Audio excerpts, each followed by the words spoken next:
The administration took the Houthis off the foreign terrorist organization listing at the beginning of their administration, and they're now putting them back on, which they never should have been removed in the first place.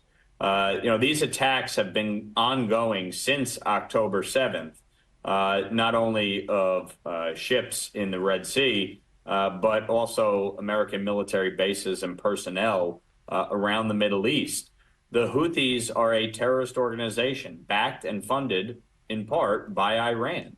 Iran is the greatest state sponsor of terror, and they get most of their funding from the illicit trade of Iranian petroleum. It's why I introduced the SHIP Act. We passed it through the House, which would increase secondary sanctions on the purchasers of Iranian petroleum, China being the greatest purchaser of Iranian petroleum that there is. These funds are used to fund Hamas, to fund Hezbollah, to fund the Houthis.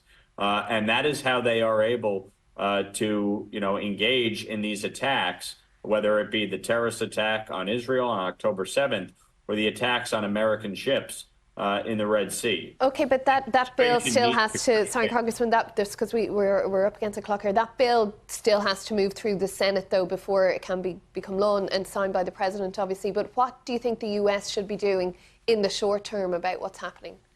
Well, the Senate absolutely needs to move that bill, and the President needs to sign it. We need to increase sanctions on Iranian petroleum.